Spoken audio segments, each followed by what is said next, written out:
Perhaps the biggest reason that the 49ers are 10-4 here in 2025 is special teams. We've never seen a bigger turnaround year over year in that third phase of the game than with the 2024 49ers to the 2025 49ers. They lost about 4 points per game on special teams in 2024. They're gaining over 4 points per game on special teams here in 2025. It's quite literally turned losses into wins.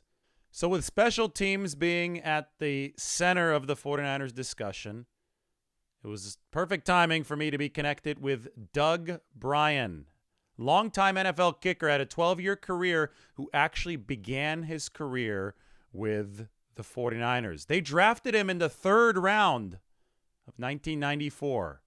If that sounds familiar, it's because Jake Moody went in the third round of the 2023 NFL draft. Like Moody, Brien kicked in a Super Bowl as a rookie. Unlike Moody, though, Brien actually won a Super Bowl. That was the last time the 49ers won a Super Bowl, that 94 season. Doug Brien played a very, very big role in that run. Yes, he hit a bunch of field goals and a bunch of extra points over the course of that 94 season. But in the star-studded NFC Championship game against the Cowboys, one of the greatest football games ever played, Doug recovered a fumbled kickoff to help the 49ers go up 21-0 against Dallas. So we talked about all that and talked about the pressures of the kicking position because the 49ers, they've seen their team turbocharged ever since Eddie Pinheiro took over as the place kicker in week 2. That's all been part of the massive special team surge that the 49ers have enjoyed to be in such great position here heading into this game against the Indianapolis Colts. Anyway, here's the interview with Doug Brien, who has turned into a big real estate guy in the Bay Area, has founded a couple companies, has done very well for himself ever since his NFL career, and now he has a chance to reflect on some of the memories of being with the 49ers all the way back in 1994. I mean, look, I don't know that it's the first stop for everyone because I think everyone kind of comes into the league in a little bit of a different way. I mean, it's a volatile role, right? And when you have no goodwill, you haven't been somewhere, you kind of need to start out with some momentum and like quickly start to build that goodwill. I do think it's particularly challenging, and if you look at the history of like high draft picks with kickers, it's hard. And like I lived it, right? So you're a third round pick and you show up. It's like literally the media is out there every day, like publishing in the paper, how you're kicking in practice. And it's like, it's almost like, they're kind of like looking for things to write about, with regard to like failure or not getting it right. Like anything that goes wrong is way bigger news if it's like an early draft pick. And plus just I think within the internal organization, there are high expectations, and to some extent I felt, and I think I saw it with Jake a little bit, like a little bit of a target on your back. And it's like as soon as something starts to go wrong, then it's like everyone's kind of piling on and the media starts piling on, and like, yeah, you're young and new in the league and it becomes a lot. It can become a little bit of an albatross. And so not surprised. I mean, look, he's a talented guy. He had a great college career. The 49ers didn't draft him like on accident. Like it wasn't a mistake. It's like how they brought him in. I mean, I think they the stakes are high. I mean, he's probably going to go somewhere else and do well. And so I look at it as, it's not anybody's fault. I mean, the 49ers really liked him. They brought him in the way that they had to. He did the very best he could, got into some tricky situations. I mean, there's like a learning curve. There is a learning curve to like learning to kick that consistently at that level. And it kind of takes some failure and hitting some speed bumps that's where you ultimately learn the most. And, some teams based on circumstances have more patience than others. And then, if they have to make a move, then they do. But because I think what you typically see are guys end up, finding somewhere else to have a good fresh start and then do well. And I think that's what we've seen with Jake, and I expect that will continue. Like he's a good kicker. He'll make a career for himself. And that's obviously what happened with you. You went to the Saints and then you had a long, productive NFL career. But when that confidence is gone, or when you do go through hard times, how hard is it to build it back up as a kicker? Well, I think it can be really hard within the same organization. And I don't know that Jake lost his confidence. I think you just kind of like lose your way a little bit and you start playing more in your head than in your body. And like as a kicker, that's kind of like the number one mistake, but it's just like hard to get out of your head because like it's ever present every day, like people asking about it. And so I think the change of scenery can help. But yeah, it is. I mean, look, at the end of the day, kicking is a lot like golf, and the example I heard with golf, which I believe in, is like, the very best golfers. It's not that they don't make bad shots; it's they don't make two bad shots in a row. They're very good at like having a good shot after a bad shot. And as a kicker, you kind of got to be the same. You can't miss twice in a row very often, and it's very much between the ears. The skill that allows you to do that is very mental, and I think that's actually a part of the game that doesn't get as much attention as it should. If you think of like the difference between good and great, those that are sitting on a couch and watching, and those that are out there playing on Sundays, it's like it's usually it's not because one has like such a crazy stronger leg. It's more about like consistency. Yeah, you look at the fact that Jake Moody entered a loaded team in 2023. 49ers were really good. They made it all the way to that Super Bowl, and he was a third-round pick, and obviously we see the parallels with you, third-round pick. But you entered in an even more loaded team because that was just as the salary cap was getting started. I mean, people talk about the 94 49ers as perhaps the most star-studded team of all time. In fact, that NFC title game that year against the Cowboys had the most future Hall of Famers, the most all-pros, the most Pro Bowlers on the field in one game that we'll probably ever see. It probably will not happen again. What was it like to be thrust into that team, that situation specifically? Because you weren't just walking into the NFL, you're walking into like a living, breathing Hall of Fame with all those guys around you. Yeah, I mean it was intense. It was intense for sure. I mean the expectations were high. I mean these are all like amazing future Hall of Famers, and like you got to do your job. You got to do your job. And I mean I didn't have like the best career or the best season of my career, but I did pretty well. And definitely learned a lot, but got the job done. I mean, it was an amazing experience, just like in life. Like, I'm now an entrepreneur, and I've started 2 companies, and some of them, well, actually, both of them have grown to be pretty big. And it's like at the end of the day, companies are teams that just do different things. And it's like how you set a vision and build a team, and how the culture of a team and how it operates like has a huge impact on the success in terms of meeting the desired outcomes. And I've taken a lot of what I learned from that team and other great teams that I was fortunate to play on, and brought it into my business career, which has been great. Like, yeah, that wasn't, I mean, I use that 49er team as an example of knowing what greatness looks like, as an example. And I've talked to several of the guys on that team, and it was interesting because you came in after 2 straight losses to the Cowboys in 92 and 93. So that team had some unfinished business. They had to get over the hump. And I've heard so many stories about training camp in Rockland that year and about how competitive it was, and bar none, William Floyd and Ken Norton Jr., fights galore between the offense and the defense. I mean, stuff that you don't really see as much of in modern era training camp football. But was it as intense as some of these old stories? It sounds like it was a true kind of iron sharpen iron culture for that 94 team. And I really just want to know what it seemed like from the vantage point of a rookie, like a wide-eyed kid in the NFL.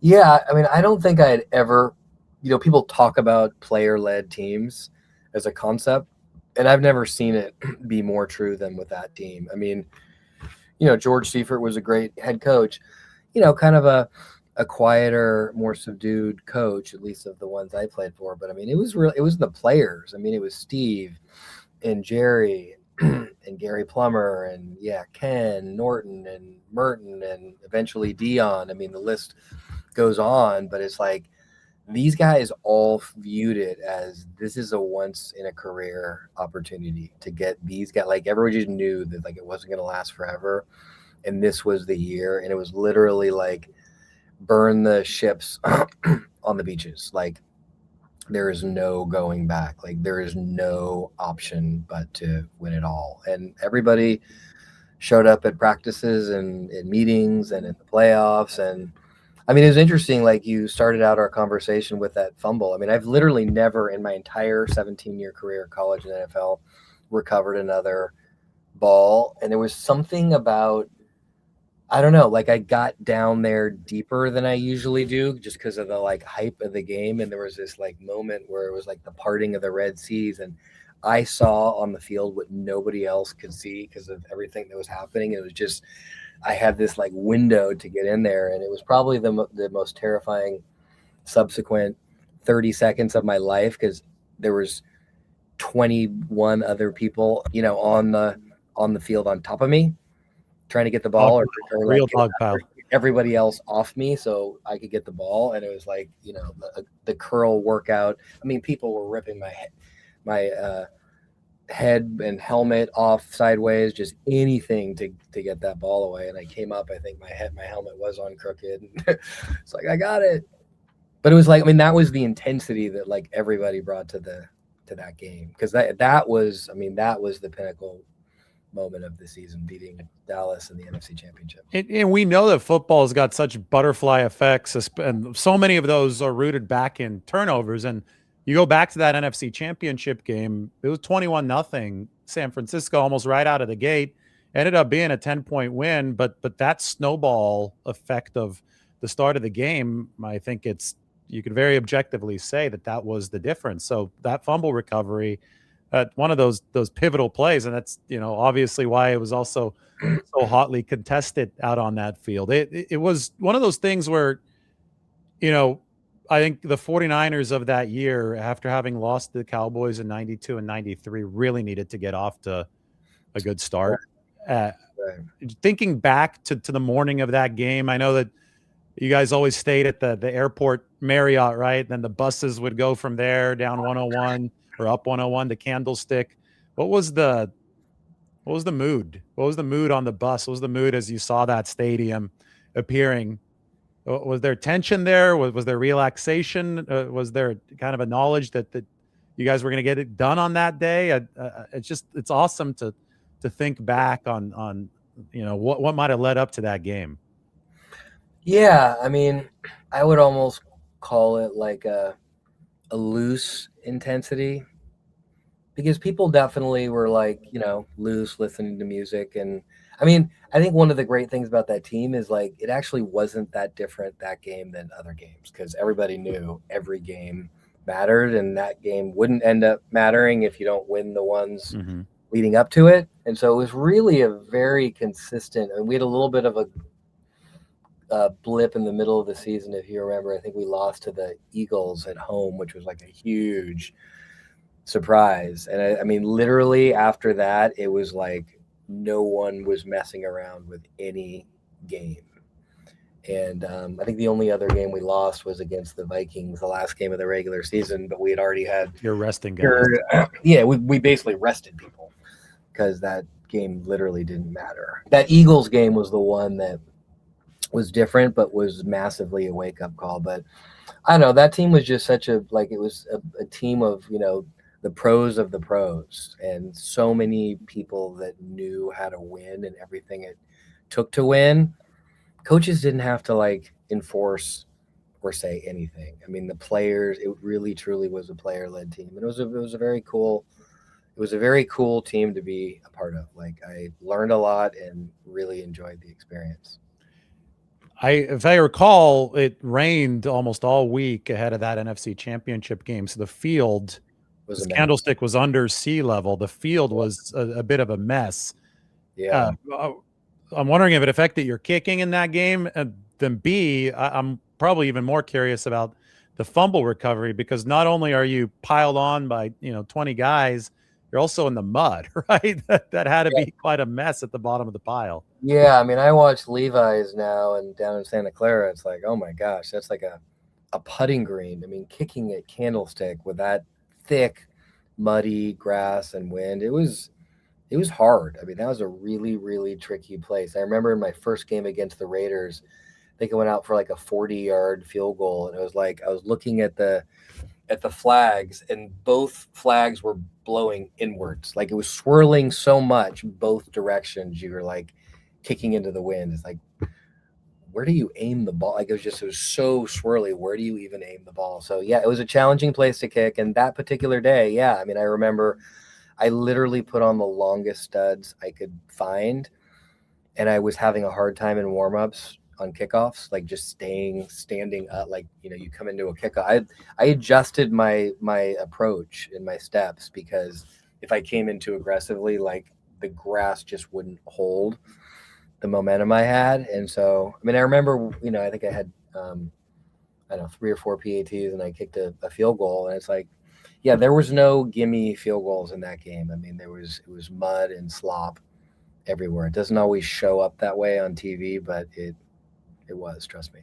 At least at the time, I think you had hit 17 PATs that postseason. It was a record. You're playing with Steve Young, Jerry Rice. They're giving you plenty of chances to go out there and kick those extra points, and all of them in the divisional and the championship round had to come at Candlestick. And then the Super Bowl that year was in Miami, so probably That better was a conditions there on the grass, right? But you had to kick a lot of PATs again. I mean, that was a 49-point performance. So yeah, seven PATs in that game. So yeah, look, that was an awesome experience, and I was disappointed that I didn't have as good of a season the next year, and things happen for a reason. But like you said, I ended up having an opportunity right away with New Orleans, and stayed there for 6 years, and I think really solidified myself, and proud of the 12 years that I had in the league. I enjoyed it, learned a ton, and it was an amazing experience that I'll always cherish. as you've moved into the business world, have some of the connections that you made over your 10 plus years in the NFL really paid off as far as just business networking? Because not all the guys that you played with now are, I know Steve Young is doing stuff in business, and all these guys seem to have different interests. How often have you crossed paths or intertwined with your former NFL colleagues now in the working world? Yeah, I mean, I cross paths with people occasionally. Sometimes I reach out to old friends. I mean, it is kind of a a network it's tough to maintain, and people like definitely move away and then just go in very different directions in life. But I would say in general, I mean, look, it's an interesting resume line item, and having a Super Bowl ring is a pretty rare thing. And I would say in my professional career, or in my business career, it has been extraordinarily helpful to have played in the NFL for 12 years and have a Super Bowl ring. And, it opens a lot of doors. I mean, almost open any door I want. Now, once you're in the door, you got to, be able to do your thing and add value. But like, opened a ton of doors. And then just even internally, like we have like 800 people at our company right now, and it's like I tell stories about that rookie year I had with the 49ers, and try to hammer home a point that everybody can learn or that's important in a business context. And like, people listen to those stories and those examples, like they really stand out as like, wow, I can't believe I'm getting this insight. Like, oh, that's what goes into winning. That's what goes into excellence. And I can see how that applies in business too. So I use those stories. I use those anecdotes and examples all the time. And it's been incredibly beneficial. Fundraising too. I mean, I've had to raise a lot of money. It's like it helps me get meetings and open Yeah. doors. No question about it. You mentioned Gary Plummer earlier, and then you said stories from that 94 team. I've talked to him quite a bit about that 94 team. The reason I asked about the bus rides and training camp is because he said that kind of what you alluded to, the player led movement of that team was everywhere. That he said that he and Ken Norton Jr. sometimes would even get into it on the bus, just arguing about who's going to have more tackles in the game coming Yeah. up, or obviously what happened at training camp over in Rockland. And I think that when you speak from, now you're running companies, the best organizations are the ones where you don't have to always be telling somebody else what to do, right? Where you have that intrinsic motivation from all the players, like that Right. 94 team, to essentially police themselves to be productive. So it sounds like that might have been one of the bigger lessons that you saw from the greatness around you back in 94. Yeah, for sure. And I think, part of it is too, like, they're also just like good guy. Like, it was a really good culture. I mean, here I am, like, a rookie kicker on the team. And I mean, Steve Young used to host, and Harris Barton would host this like weekly dinner. And it's like, they invited me, like they went out of their way, and like I would go over there and have dinner and get to know other guys on the team. And it's like they didn't have to do that. Not every team is like that. Like, it was very much like everybody is included and everybody gets treated well. And it was a powerful culture. And I think, culture I mean, obviously talent matters a lot, and that team was exceedingly talent, but I would say it was the culture that, like, ended up with this incredible record and really one true loss in the entire season. Like, that's rare. Do you ever sit back and marvel at how far kicking has come from a technical standpoint now, especially this year? We're watching, it's like, I don't want to say it's routine yet, but we're seeing 60-yard field goals made on a relatively regular basis. They had to move the extra point back a few years ago because it was becoming essentially an automatic kick. I mean, and to me, you just look at it numbers wise, and an 80 to 85% percentage used to be, top of the league. Yeah. Now it almost gets you cut, right? And now they Yeah. want guys that are making 90+%. Well, what's that like to see the evolution of the position and the precision behind it? Yeah, look, it's really cool. I would say I have a very interesting perspective on that for a couple of different reasons. One is I have a 17-year-old son who's a kicker. He's a junior in high school and he kicks. And when I learned to kick, I was a soccer player and I taught myself my senior year in high school. And I walked on at Cal and I spent the next 2 years learning. Like, there really wasn't good coaching out there. Now, I mean, he's been kicking since 8th grade. I mean, technically he's better than I probably like the equivalent of when I was a junior or senior in college, and he's 17 years old and making, long field goals and been training and coach. So that is definitely part of it. You're because of the money in the NFL, and because of the, like, if you're in the top one or two kickers on a college team now, you get a scholarship. So it's like everyone's trying to get these scholarships. There's a lot of value out there that didn't used to necessarily be the case. And so you have more top athletes starting younger, better coaching. That's a huge part of it. The other factor that people need to keep in mind is the balls that they kick today are very, very different than the balls when I was in the league. So, when I started in the league, we were kicking from the 30-yard line, and that was kind of the days of the first original K-ball. And the intent of the K-ball was to make sure that they were brand new, because what they wanted was more excitement and more kickoffs, right? So they had us kicking off from the 30-yard line, and they would literally break these, like, there's like white powder. They weren't even round. They were like kind of boxes, and it was like, hand you this brand new ball. It's like like a brand new baseball glove. Like, nobody wants to play. I mean, no one wants to catch a brand new football. Returners, receivers, quarterbacks, but they made the kickers do it because they wanted shorter kickoffs, lower kickoffs, so they could have longer returns. Well, since that time, concussions have become a pretty big deal. All the data and research suggests the single most dangerous football play is the kickoff, right? And so there's been a bunch of different changes over time. Obviously, the way they set it up is completely different now, but it started with we'll move the ball up to the 35-yard line and let the kickers start working the balls before the game, long before the game. So I think what they do now is give them the whole year worth of balls at the beginning of the season.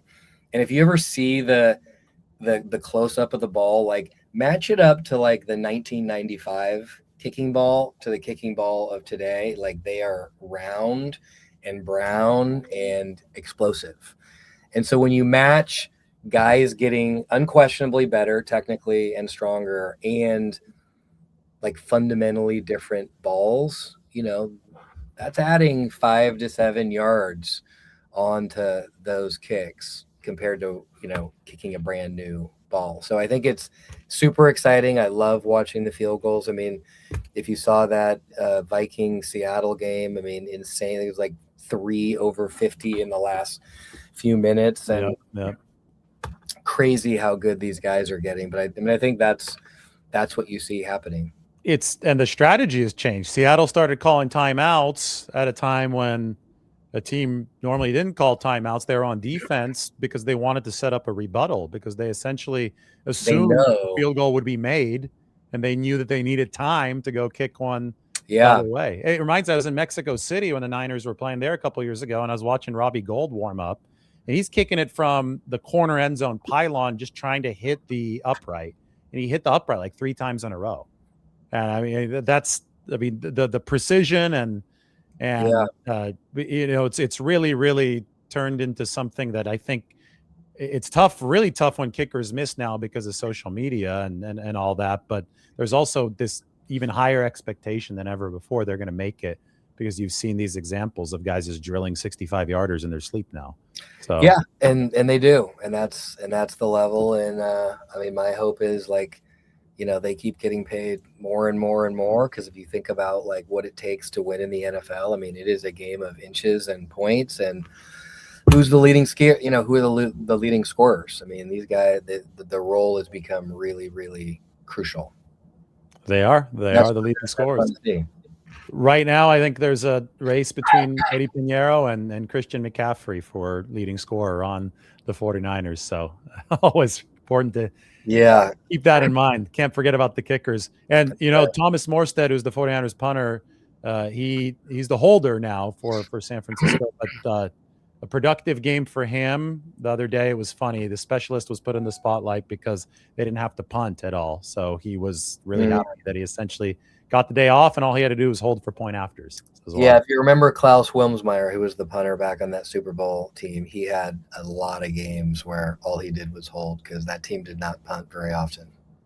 That was one of the most high-powered offenses of all time, and defenses. And you mentioned Dion came in, week 3, I think they signed him. And just think about that.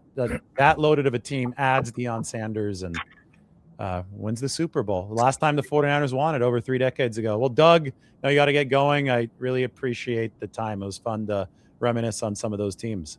Yeah, nice to chat, David. I appreciate it.